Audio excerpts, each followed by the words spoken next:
You want to be a specialist. That lesson, one of the folks that have blessed me this holiday season, there's so many of you, and I just want to add this in here. I've received a lot of cards, letters. I've received gifts. Some of them are very, very nice. Too much, really, for me. I was very surprised to see some of the stuff that you guys sent to me. One of the individuals sent me a DVD version of Larry Williams' course. I told you about coming up. I had a VHS 4 tape thing from him, and I had an opportunity to sit down with Caleb in our theater, and I played it. The transfer from VHS to what they did when they dubbed it, it's not as clear as I remember the VHS being. It is what it is, right? But watching it, and I could say verbatim what he was going to say beforehand, and Caleb was like, "Man, when's the last time you watched this?" I said, "Honestly, shit, like 18 years, maybe 19 years." That's a long time to know still verbatim what the man's going to say. That's how many times I watched it. So when he talked about the section in there to be a specialist, I turned to my son Caleb. I said, "Can you see where I got that from?" Now, when I first heard him say this in 1995, that's when I bought that VHS course. He made the video course in August of 1994 in a little workshop that he filmed with Tradewinds. And then it was put on the market. And because I bought this Yahoo's course, that caused me to lose my money, not knowing what the hell I was doing, taking stupid gambling in an orange juice option. By buying that guy's course, the mailing list that he was building, Larry Williams was a purchaser of it. And then I ended up getting Larry Williams shit sent to me in the mail. I was like, well, shit, I'm going to buy his stuff. He made $10,000 turn to $1.2 million in a year. Hey, I want to learn from that guy.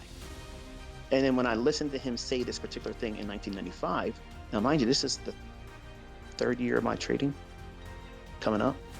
And the things that course and the subsequent interest in buying every book that he put out, that particular moment where he says in that course, the VHS, I was listening to him when my son and I were listening to it just a week ago.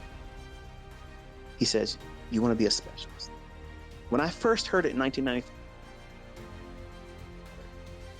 because in my mind, what I took away from his course and his materials was, all right, what Larry's telling me as a fledgling student is I need to be in here trading every one of these fucking markets, and I'm going to catch all the big moves. I'm going to be in every one of them. If coffee's going to go up, I'm going to be in that one. If sugar's going to be, I'm going to be in all of them.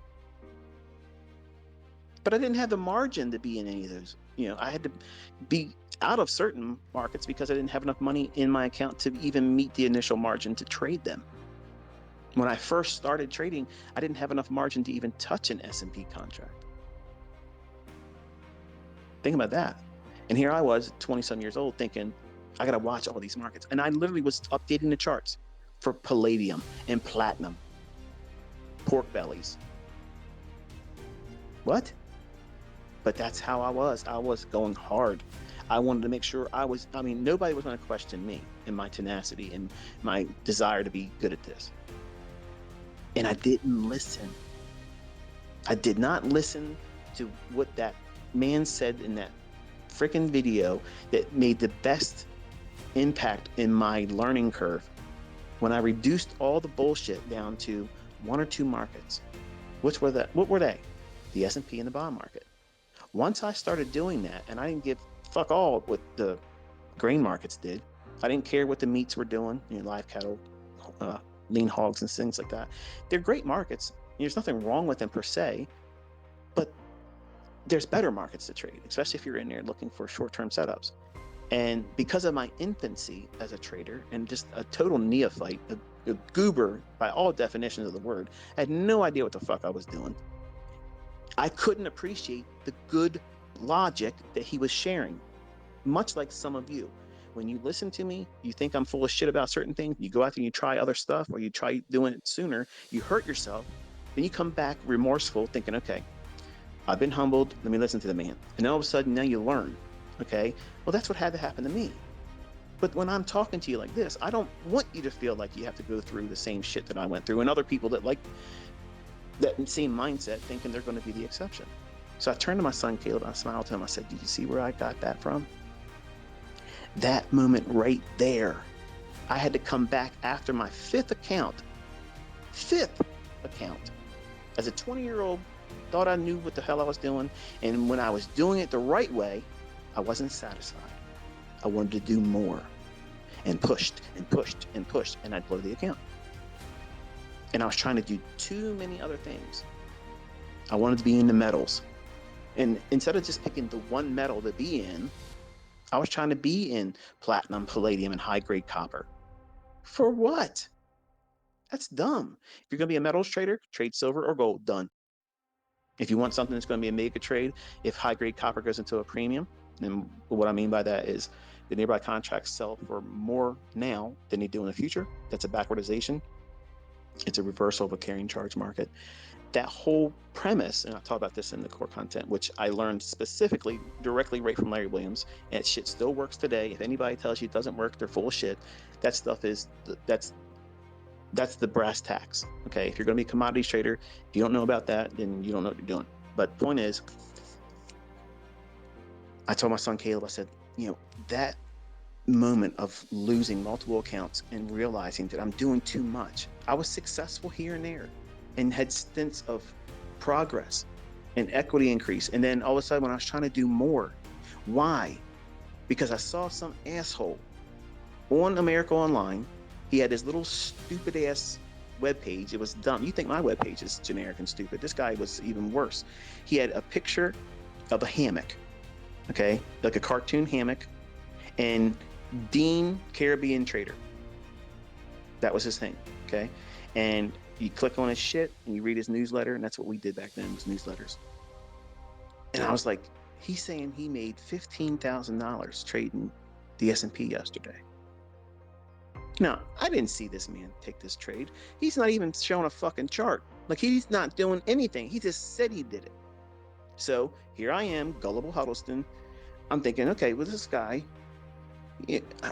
I got to do this too. So I'm now going to go into the S&P. Now, mind you, I've been initially trained by Larry Williams, Mr. S&P himself. That wasn't enough of an influence. I had to see this goober, okay, that just said he made 15,000 and 12,000 and 8,000. When he had losses, it was only like $150 or $200. So I'm thinking to myself, this guy knows something. That shit was me trying to run up with somebody else on social media. Now, that was the beginning, infant stages of social media. Okay, America Online, that was we the whole dollar, modem, the handshaking that modems used to do and all that stuff, charging you by the minute type shit. That kind of experience, we were cowboys, mavericks in the internet. Like everybody now, little kids and like our nieces, they're small, they have cell phones. They have the iPhone and shit, and to me, I think they're too young to have it. But hey, they're not my kid. It's not my business, but I can talk to you because I'm not around them and their mother, whatever. It is what it is, right? Everybody's got their own opinion. But back in the 90s, that's when the internet was born, right? And that whole influence of social media, because I was young, I was very impressionable because I've had this chip on my shoulder. I had to prove myself. So when I saw this guy out here, all he was doing was typing that he did this. Never showed a chart, just did the whole thing. And I'm thinking to myself, that's what I want to do. Like, I want to do that. And if I'm having an impact on you wanting to be like me, like when I shared that trade today, or anytime I share a trade, I want you to think about the logic that I'm doing. Don't look at what I'm showing as a trade result. Don't let that be the driver. Let the management, the placement of my entry, and the stop management, and where I take partials, let that be the driver for what you want to try to be like me with. Take the money out of it, okay? The whole business of having that money there, that is the little hook that I use. Now, I don't advertise, Okay. But when I was on Twitter years ago, I would literally do this over and over and over again, show example after example. And these other people that have a whole lot more subscribers than me that would claim to be brilliant tacticians and traders that, trade this and trade that, you would never see them execute on anything, but they had the biggest mouth. So I challenged them all the time. I'd stand right in front of them and say, look, here, I'm the wrecking ball. I'm here. I'm the wrecking ball. Okay. Not some guy down in Texas. I am. And when I stood in front of every one of them, they either blocked me or just made fun of the fact that it was demo. I was like, it can be demo. I'm going to show you what the market's going to do. You show me what you're doing. I'll stand out here and be the clown and show you with a demo that you can't even come close to what I'm doing. And you can use your live account results. And it never panned out. They never would do it.